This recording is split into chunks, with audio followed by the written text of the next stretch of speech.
नमस्कार दोस्तों, आप सभी का स्वागत है हमारे YouTube चैनल पर। आइए फिर से मैं आप सबों के लिए लेकर आया हूं 10 प्रश्नों का संग्रह, जो आज सेट 2 है। और सेट 2 का आज होगा पहला सवाल। पहला सवाल है, दो पाइप A और B एक टैंक को क्रमशः 20 मिनट और 30 मिनट में भर सकते हैं। यदि शुरू में कुल समय के 2/5वें भाग के लिए केवल पाइप B को और बाकी समय के लिए पाइप A और B दोनों को खुला रखा गया था, तो टैंक को भरने में दोनों पाइप को कितना समय लगेगा। आइए इसको सॉल्व करते हैं हम लोग। देखिए ए कितना टाइम में भरता है, ए और बी दो टैंक दिया हुआ है। चूंकि एक भरता है 20 मिनट में, तो ए का लिख देंगे, ए भरता है कितना में, 20 मिनट में। और उसी तरह बी कितना में भरता है, 20 भरता है 30 मिनट में। ठीक है, बी भरता है 30 मिनट में। तो ये दोनों मिल के काम हो जाएगा, कितना काम, दोनों मिलके हो जाएगा। दोनों का एलसीएम ले लेंगे, दोनों मिल का काम हो जाएगा 20 और 30 का एलसीएम कितना आ जाएगा, 60। मतलब 60 काम। तो इसका काम हो गया, इसको इससे डिवाइड करेंगे, 20 या 30 काम, और इसको इससे डिवाइड करेंगे, 30 दूनी 2 काम। ठीक है, अर्थात ये दोनों मिलके 5 काम। अब क्या बोलता है, अब प्रश्न में बोल रहा है कि आगे बोल रहा है, यदि शुरू में कुल समय के 2/5वें भाग के लिए केवल पाइप बी करता है। मतलब शुरू में जो है ना 2/5 काम ये कौन करता है, बी। तो बी का कितना है 2, तो मल्टीप्लाई 2 कर देंगे, प्लस बाकी काम, बाकी क्या करता है, बाकी का जो समय बच गया, बाकी समय के लिए पाइप ए और बी दोनों मिलके, मतलब बाकी जो समय है ए बी दोनों मिलके, तो बाकी कितना बचा। देखिए 2/5 काम हो गया, तो बाकी कितना बचेगा, 3/5। बाकी मतलब इसमें एक माइनस कर देंगे ऊपर, इसको माइनस करेंगे ऊपर, तो 5 2 में घट जाएगा, कितना बचेगा 3/5। और ये कौन कर रहा है, दोनों मिलके। तो दोनों मिलके कितना काम, 5 काम। तो इसमें मल्टीप्लाई कितना कर देंगे, 5 का। और यही जो टोटल है ना, ये टोटल कितने काम के बराबर है, टोटल 60 काम के बराबर है। ठीक है, देखिए 2/5 काम को जो है वो सिर्फ बी करता है, तो बी का है 2, मल्टीप्लाई कर दिया 2। बाकी काम ए बी दोनों मिलके, तो बाकी कितना बचेगा, 2/5 हो गया, तो बाकी कितना बचेगा, 3/5 काम। अर्थात 3/5 कैसे आएगा, जैसे देखो मान के चलिए टोटल 1 है, तो 2/5 हो गया, तो इसमें 1 घट जाएगा, तो होगा कितना 3/5 कम। बाकी कितना काम हो जाएगा यहाँ 3/5, जो कौन करेगा, 3/5 कौन करेगा, ए बी दोनों मिलके। तो ए बी दोनों मिलके क्या है यहाँ पे, ए बी 3 2 5 है, तो इसमें मल्टीप्लाई कर देंगे 5। ये जो सारा काम हो जाएगा ये टोटल काम के बराबर हो जाएगा। अर्थात ए किया, बी किया इतना, और ए बी मिलके किया इतना, तो काम हो गया पूरा टोटल। और टोटल कितना करता है काम, 60 काम। अर्थात अनुपात इतना बराबर 60। तो यहाँ से अनुपात 1 हम लोग का मान आ जाएगा। देखिए यहाँ पे हो जाएगा, ये 5 से 5 कट गया, कितना हो जाएगा 10, ये सॉरी 4 अब 5 अब प्लस 3, ये हो जाएगा कितना 19 अब बटे 4, कितना हो जाएगा 19/4। ये हो जाएगा 4, ये हो जाएगा कितना 4/5 प्लस 3, इसको कर दीजिए, अब बराबर कितना 60। ये कितना आ जाएगा 15 और 4 19/5, 19/5 बराबर कितना 60। तो अनुपात 1 बराबर कितना हो जाएगा 60/19 मल्टीप्लाई 5। ये हो जाएगा कितना, अनुपात 1 बराबर 300/19। इसको जब डिवाइड करेंगे तो ये आ जाएगा 15/15/19 मिनट।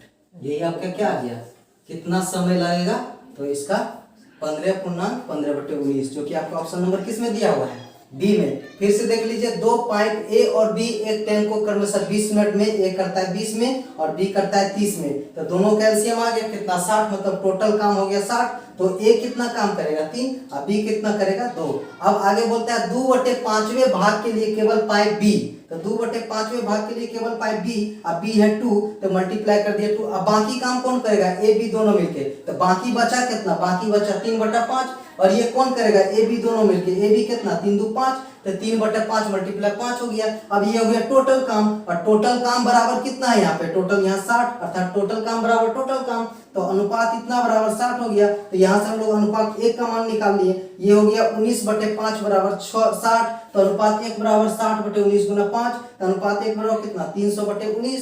तो 1 अनुपात बराबर क्या हो गया 15/15/19 मिनट। तो आगे पूछ रहा है कि तो टैंक को भरने में दोनों पाइप को कितना समय लगा, दोनों पाइप को कितना समय लगेगा, मतलब अनुपात 1 कितना लगेगा, तो 15/15/19 मिनट लगेगा, जो कि आपका ऑप्शन नंबर किस में दिया हुआ है, बी में। ठीक है, आइए देखते हैं दूसरा सवाल। दूसरा सवाल है, किसी परीक्षा में उत्तीर्ण होने वाले विद्यार्थियों की संख्या अनुत्तीर्ण होने वालों की संख्या की 4 गुनी थी। यदि कुल विद्यार्थियों की संख्या 35 कम होती तथा 9 विद्यार्थी अधिक अनुत्तीर्ण होते तो उनकी संख्या में 2:1 अनुपात होता।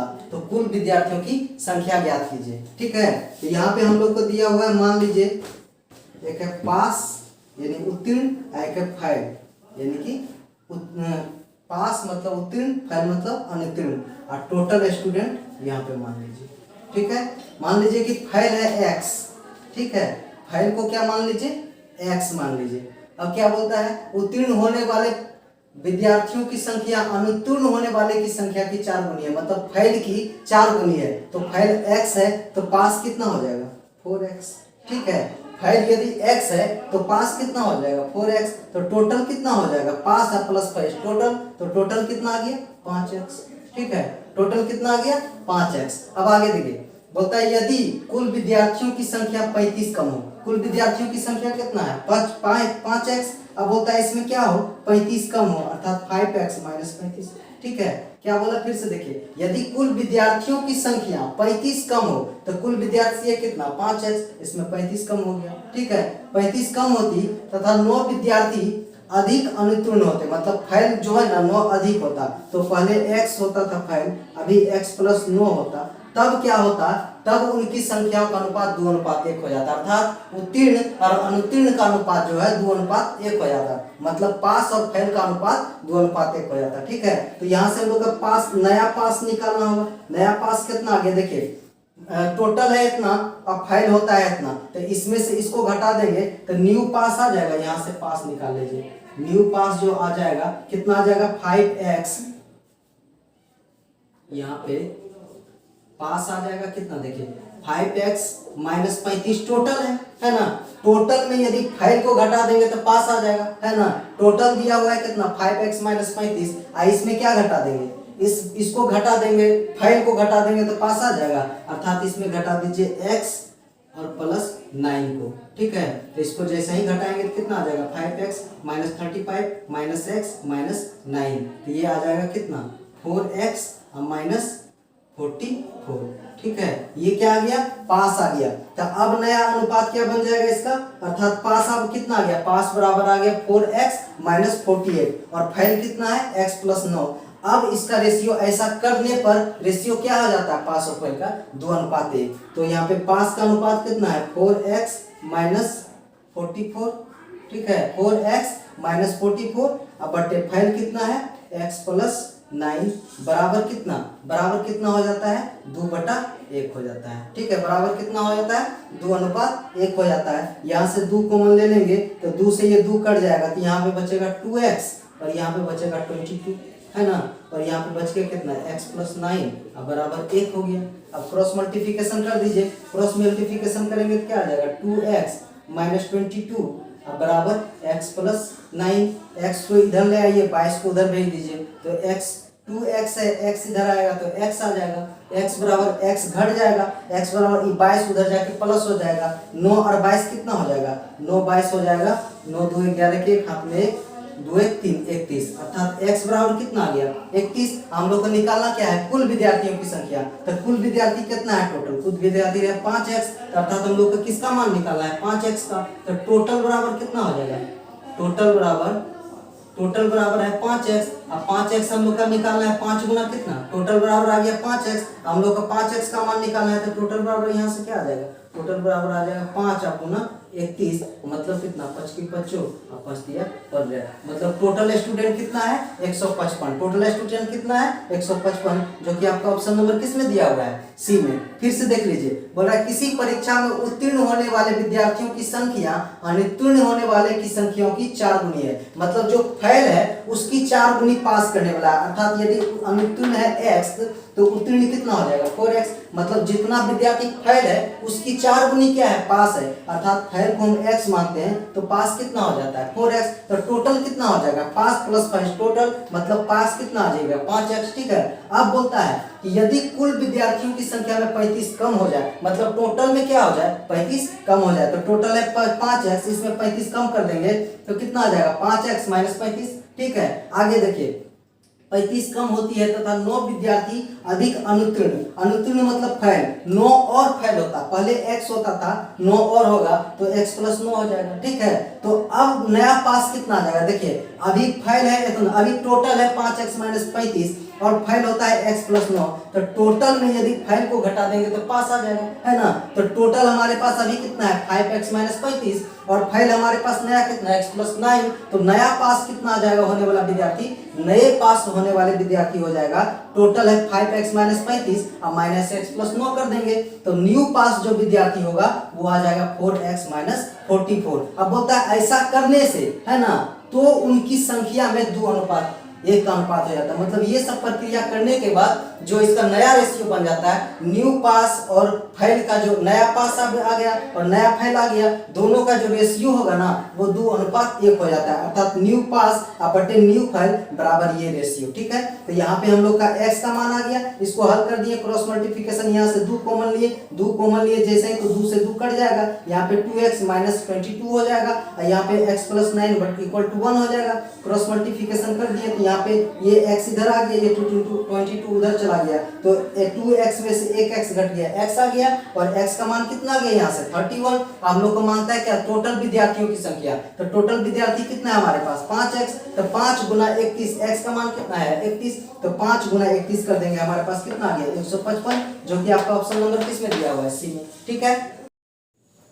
आइए देखते हैं तीसरा सवाल। तीसरा बोल रहा है एक सिपाही एक चोर से 114 मीटर पीछे था और सिपाही 1 मिनट में 21 मीटर, चोर 1 मिनट में 15 मिनट चलता है। देखिए सिपाही चलता है 1 मिनट में 21 मीटर और चोर चलता है 1 मिनट में 15 मीटर, ठीक है।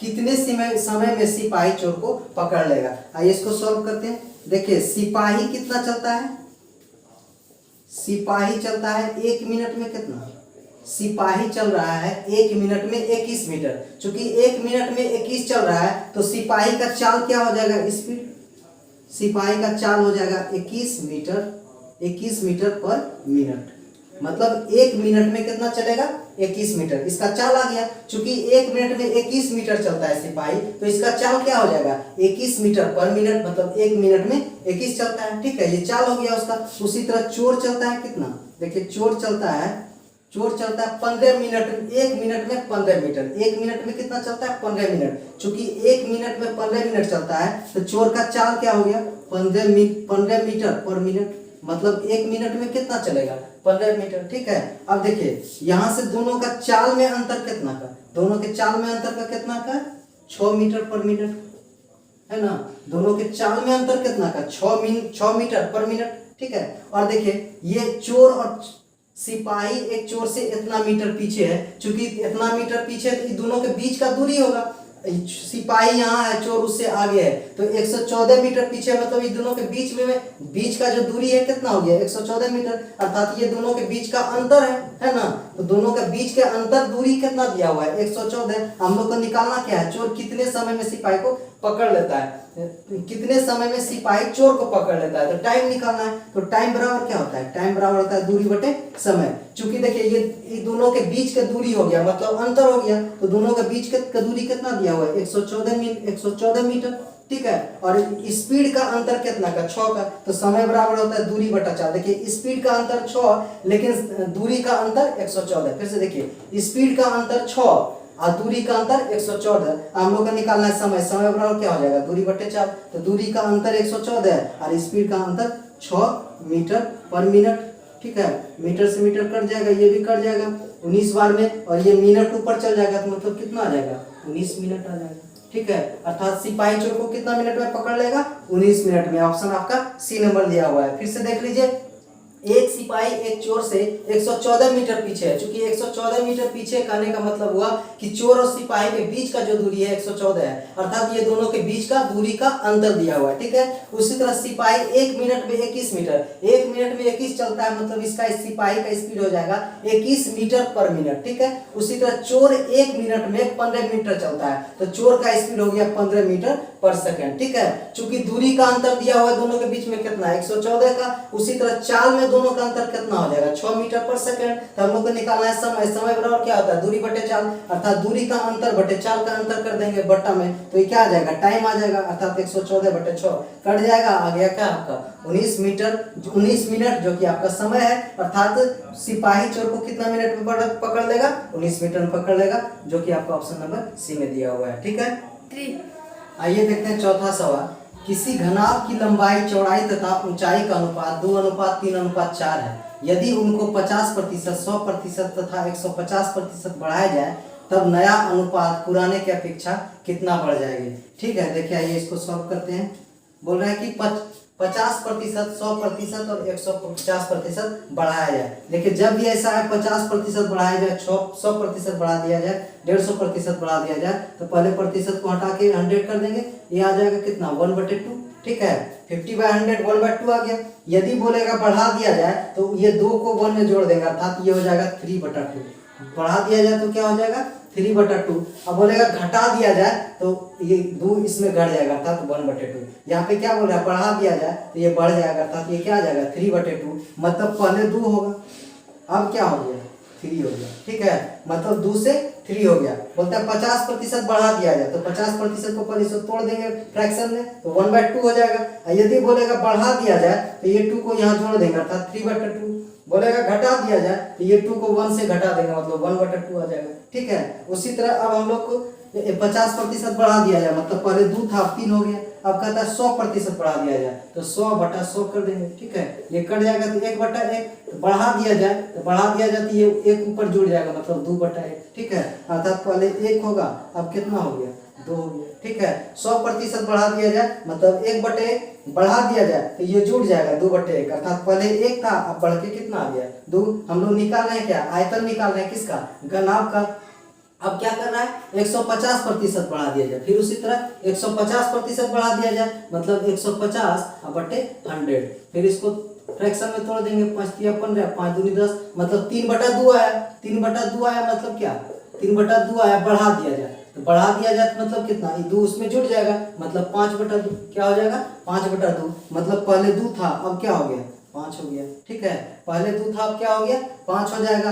रेशियो में तो कट जाएगा, इधर वाला वैल्यू इधर वैल्यू बाद में भी कटता है। अब क्या होता है आयतन क्या होता है लंबाई गुना चौड़ाई गुना ऊंचाई, लंबाई गुना चौड़ाई गुना ऊंचाई कर दीजिए मल्टीप्लाई, 2 × 1 2 और इसको कीजिए 3 × 15 कितना आ गया 15। ठीक है ना, तो कितना बढ़ जाएगा, तो कितना बढ़ जाएगा इसमें माइनस कर दीजिए 13 बढ़ जाएगा। किसके सापेक्ष में कितना बढ़ जाएगा तो 13 बढ़ जाएगा। देखिए पहले था 2 अब हो गया 15। ठीक है ना, पहले था 2 अब हो गया 15, तो कितना बढ़ गया 13। किसके सापेक्ष में 2 के सापेक्ष में बढ़ गया कितना 13, बढ़ गया कितना 13, किसके सापेक्ष 2 के सापेक्ष में, और लाना है परसेंटेज तो मल्टीप्लाई कर देंगे 100 का। ठीक है, कितना बढ़ गया तो 13 बढ़ गया, 15 में से 2 गया 13, किसके सापेक्ष में तो 2 के सापेक्ष में मल्टीप्लाई 100। अब काट दिए इसको, कितना आ गया 13×5 = 65, मतलब 650% क्या हो गया बढ़ गया। ऑप्शन नंबर आपका बी हो गया। फिर से देख लीजिए, किसी घनाभ की लंबाई चौड़ाई तथा ऊंचाई का अनुपात 2:3:4 है, इससे कोई लेना देना नहीं है। ठीक है, ऐसे दिया हुआ। यदि उनको 50%, 100% तथा 150% बढ़ा दिया जाए तब नया आयतन पुराने की अपेक्षा कितना बढ़ जाएगा। चूंकि पहले 50% बढ़ा दिया जाता है, 50% बढ़ा दिया जाता है क्या हो जाएगा पहले 2 था तो अब 3 हो गया। उसी तरह 100% बढ़ा दिया जाए, मतलब पहले 1 था तो अब 2 हो गया। उसी तरह 150% बढ़ा दिया गया, पहले 2 था अब क्या हो गया 5 हो गया। अब दोनों का आयतन कर लीजिए, चूंकि रेशियो में है तो यहाँ भी मल्टीप्लाई करके आएगा तो इधर इधर रेशियो कटेगा वैल्यू, तो यहाँ आसान से हम लोग काट लेंगे, 2 2 कट गया। अब 2 × 2 हो गया, और यहाँ 1 है। आयतन क्या होता है लंबाई गुने चौड़ाई गुने ऊंचाई, है ना। घनाभ का आयतन क्या होता है लंबाई गुने चौड़ाई गुने ऊंचाई, लंबाई गुने चौड़ाई गुने ऊंचाई। ये पहले वाला आयतन और ये बाद वाला आयतन, चूंकि पहले वाला आयतन 2 और बाद वाला आयतन कितना है 15। अब बोलता है कितना बढ़ जाता है, तो कितना बढ़ जाता है तो अंतर कितना का 13 का। किसके रिस्पेक्ट में 2 के रिस्पेक्ट में, परसेंटेज लाना है, 100 कर दिए। ठीक है, काट दिए कितना हो जाएगा 13×5 = 65, अर्थात 650%, जो कि आपका ऑप्शन नंबर किस में दिया हुआ है बी में। ठीक है, समझ में आ गया। आइए देखते हैं 5वां सवाल। बोला 3 बराबर वृत्त एक दूसरे को बाहर से स्पर्श करते हैं, यदि वृत्तों के केंद्र ए बी तथा सी हो तब ए बी सी क्या होगा। तो ए बी सी क्या होगा, अर्थात एबीसी कौन सा त्रिभुज होगा, समकोण त्रिभुज, समबाहु त्रिभुज, विषमबाहु त्रिभुज। तो करके देखते हैं। ठीक है, क्या बोलता है, तीन बराबर वृत्त, तीन बराबर वृत्त है, एक वृत्त, और क्या होता है, ये तीनों आपस में बाहर से एक दूसरे को स्पर्श करते हैं, मतलब छूते हैं, बाहर से छूते हैं, मतलब इसको यहां से ऐसे छूता है और एक वृत्त यहां से इसको छूता है। ठीक है, तीन वृत्त क्या करता है, बाहर से स्पर्श करती है, तीन वृत्त बाहर से स्पर्श करती है, और तीनों वृत्त का जो केंद्र बिंदु है वो है ए, बी तथा सी, अर्थात ये ए है, ये बी है और ये सी है। तो बोलता है इससे जो केंद्र से जो त्रिभुज बनेगी वो ए बी सी कौन सा त्रिभुज होगा, तो अर्थात ये यहाँ से यहाँ तक, देखिए ये केंद्र है ए और ये भी केंद्र है इसका बी और ये केंद्र इसका सी। देखिए केंद्र से इसकी आधार पर की दूरी ये त्रिज्या होता है, उसी तरह यहाँ भी केंद्र से आधार पर की दूरी क्या होगा, त्रिज्या होगा। उसी तरह यहाँ पे देखिए ये केंद्र से आधार पर की दूरी त्रिज्या, इसको यहाँ से मिला दीजिए, इसको पहले यहाँ से मिला दीजिए। देखिए ये केंद्र से आधार पर की दूरी क्या हो जाएगा, त्रिज्या। ये भी केंद्र से आधार पर की दूरी क्या हो जाएगा, त्रिज्या। ये भी केंद्र से आधार पर की दूरी क्या होगा, त्रिज्या। ये भी केंद्र से आधार पर की दूरी क्या होगा, त्रिज्या। ठीक है, फिर से ध्यान देखिए, तीन बराबर वृत्त है, तीन बराबर वृत्त है और तीनों बाहर से स्पर्श करती है, मतलब तीनों बाहर से सट के पार करती है। तो एक वृत्त ये हो गया, एक वृत्त ये हो गया, एक वृत्त ये हो गया, तीनों आपस में कहाँ सटती है, बाहर में स्पर्श करती है। ठीक है, और तीनों का केंद्र क्या है, एक का ए है, दूसरे का बी है और तीसरे का सी है। चूंकि हम लोग जानते हैं कि केंद्र से उसका परिधि पर का जो दूरी होगा वो क्या होगा, त्रिज्या होगा। उसी तरह यहाँ केंद्र से परिधि पर का दूरी त्रिज्या, उसी तरह केंद्र से परिधि पर का दूरी त्रिज्या, केंद्र से परिधि पर की दूरी त्रिज्या, केंद्र से परिधि पर की दूरी त्रिज्या। तो आप देखिए यहाँ से यहाँ तक देखिए क्या हो गया, आर इंटू आर, तो ए बी बराबर क्या हो गया, ए बी भुजा क्या हो गया, 2r। यहाँ से यहाँ तक ए बी, ए आर और आर प्लस आर कितना हो गया, 2r, अर्थात ए बी क्या हो गया, एक भुजा क्या हो गया, 2r। अब देखिए यहाँ से ए सी देखिए क्या आ जाएगा, ए सी बराबर आर प्लस आर कितना हो जाएगा, 2r। ठीक है, उसी तरह बी सी बराबर क्या हो जाएगा, बी सी बराबर भी हो जाएगा आर प्लस आर कितना, 2r। देखिए तीनों का भुजा समान है, और जब तीन त्रिभुज में जब तीन भुजा समान होता है तो कौन सा त्रिभुज कहलाता है, जब कोई त्रिभुज में तीनों भुजा समान हो तो वो कौन सा त्रिभुज होगा, समबाहु त्रिभुज हो जाएगा, है ना। या तो तीनों का भुजा बराबर हो तो वो भी समबाहु त्रिभुज होगा, जैसे 60 डिग्री 60 डिग्री 60 डिग्री, या तीनों का भुजा बराबर हो, तीनों का कोण भी बराबर होगा तो भी समबाहु त्रिभुज, या तीनों का भुजा बराबर हो तो भी समबाहु त्रिभुज। फिर से देख लीजिए, तीन बराबर वृत्त है और एक दूसरे को क्या करता है, बाहर से स्पर्श करता है। तीन बराबर वृत्त है और तीनों आपस में क्या करता है, बाहर से स्पर्श करता है, और उसका केंद्र क्या है, ए बी सी है। तो यहाँ से केंद्र से परिधि पर की दूरी त्रिज्या, केंद्र से परिधि पर की दूरी त्रिज्या, केंद्र से परिधि पर की दूरी त्रिज्या, केंद्र से परिधि पर की दूरी त्रिज्या, केंद्र से परिधि पर की दूरी त्रिज्या, केंद्र से परिधि पर की दूरी त्रिज्या। तो मतलब सारा ये आर आर आ गया। अब हम लोग को पूछ रहा, तो इस तरह जो ए बी सी त्रिभुज बनेगा वह कैसा त्रिभुज बनेगा, तो हम लोग देख लेते हैं। यहाँ से यहाँ तक जो साइड इसका है ए बी का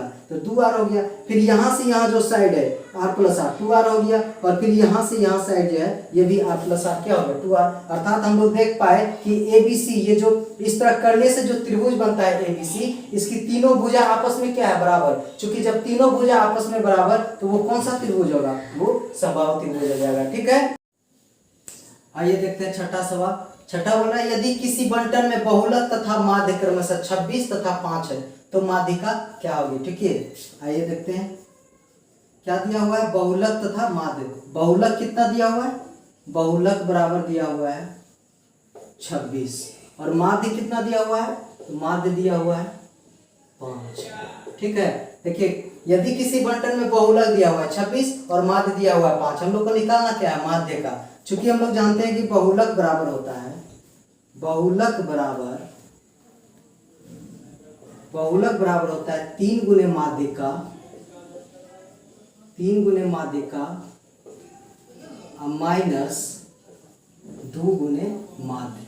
क्या होता है, 3 गुने माध्यिका और माइनस 2 गुने माध्य। बहुलक बराबर फॉर्मूला होता है 3 गुने माध्यिका माइनस 2 गुने माध्य। अब चूंकि हम लोग के पास बहुलक है, अमाध्य है, हम लोग को क्या निकालना है, माध्यिका निकालना है। तो यहाँ से निकल जाएगा, इसमें से वैल्यू पुट कर देंगे। बहुलक है कितना, तो बहुलक के जगह पे रख दीजिए 26 इक्वल टू 3 मल्टीप्लाई, माध्यिका निकालना है तो माध्यिका का हम लोग लेट कर देंगे x ठीक है, जिसको निकालना है उसको x मान लिए, माइनस 2 मल्टीप्लाई माध्य के जगह पे कितना है 5, तो 5 पुट कर दीजिए। ठीक है, अब ये कितना हो गया 10, चूंकि 10 इधर माइनस में है और बराबर की इधर लाएंगे क्या हो जाएगा प्लस में, तो 26 प्लस इधर आ जाएगा 10, तो कितना आ जाएगा 36, अर्थात 36 बराबर कितना आ जाएगा 3x। तो यहाँ से हम लोग लिख सकते हैं कि 3x इक्वल टू 36। ठीक है, 3x इक्वल टू 36, यहाँ से ये कट जाएगा तो x इक्वल टू क्या आ जाएगा, x इक्वल टू 12 आ गया। यही आपका क्या निकल गया माध्यिका, जो कि आपका ऑप्शन नंबर किस में दिया हुआ है ए में। ठीक है, फिर से देख लीजिए, यदि किसी बंटन में बहुलक तथा माध्य क्रमशः 26 तथा 5 है तो माध्यिका क्या होगी। ठीक है, चूंकि बहुलक दिया हुआ है कितना 26 और माध्य दिया हुआ है कितना 5, तो बहुलक 26 और माध्य 5, चूंकि बहुलक बराबर होता है 3 गुने माध्यिका माइनस 2 गुने माध्य, तो बहुलक के जगह पे 26 दिया, 26 पुट कर दिए, 3 गुने माध्यिका निकालना है, इसके जगह पे x लिख दिए, माइनस 2 गुने माध्य, तो 2 गुना 5 कर दिए। अब चूंकि ये 10 आ गया, 10 माइनस में है, बराबर की इधर ले आए तो कितना 26 में प्लस 10 हो जाएगा, ये कितना आ गया 36, अर्थात 3x बराबर कितना 36, तो x बराबर कितना 12। यही आपका क्या आ गया माध्यिका, चूंकि x क्या माने थे माध्यिका, तो x बराबर क्या आ गया माध्यिका, जो कि आपका ऑप्शन नंबर किसमें दिया हुआ है ए में। ठीक है, आइए देखते हैं 7वां सवाल। इसमें बोल रहा है निम्न में से एक विकल्प का चयन करें जो tan theta minus cot theta के बराबर है। ठीक है, हम लोग इसको सॉल्व कर देंगे तो अपने आप वैल्यू आ जाएगा, क्योंकि देखिए tan theta minus cot theta का मान निकालना है। ठीक है, तो tan थीटा बराबर होता है sin थीटा बटे cos थीटा। ऐसा इसलिए किए, tan थीटा का और भी फॉर्मूला आता है, लेकिन चूंकि यहाँ पे दिया हुआ है, देखिए आंसर में ही दिया cos sin के रूप में लाना है। ठीक है, तो cos sin के रूप में लाना है तो tan को तोड़ देंगे sin बटा cos, अब माइनस cot को तोड़ देंगे cos बटा cos थीटा बटे sin थीटा होता है। ठीक है, मतलब tan थीटा बराबर sin बटे cos थीटा और cot थीटा बराबर cos थीटा बटे sin थीटा। कुछ नहीं, इसका सिर्फ सिंपलीफाई कर दीजिए, नीचे एलसीएम आ जाएगा cos theta into sin theta, LCM आ गया। अब देखिए ये इससे डिवाइड हो जाएगा तो sin थीटा बचेगा, sin theta multiply sin theta, तो sin स्क्वायर थीटा आ गया। ठीक है, बीच में माइनस है, रहने दीजिए। अब उसी तरह sin कट जाएगा तो cos multiply cos square theta आ जाएगा। ठीक है, अब ध्यान से देखिए, अब हमको लाना है कितना sin स्क्वायर को तोड़ दीजिए 1 minus cos, sin square theta बराबर होता है 1 माइनस cos स्क्वायर थीटा, तो sin के जगह पे लिख सकते हैं, sin स्क्वायर के जगह पे लिख सकते हैं 1 माइनस cos स्क्वायर थीटा, अब माइनस cos स्क्वायर थीटा पहले से ऑलरेडी है। ठीक है, और नीचे में क्या है sin theta into cos theta. देखिए 1 माइनस 1 cos स्क्वायर थीटा और माइनस 1 cos स्क्वायर थीटा, तो माइनस 2 cos स्क्वायर थीटा हो गया, तो यहाँ पे क्या आ गया 1 माइनस 2 cos स्क्वायर थीटा बटे sin theta into cos theta.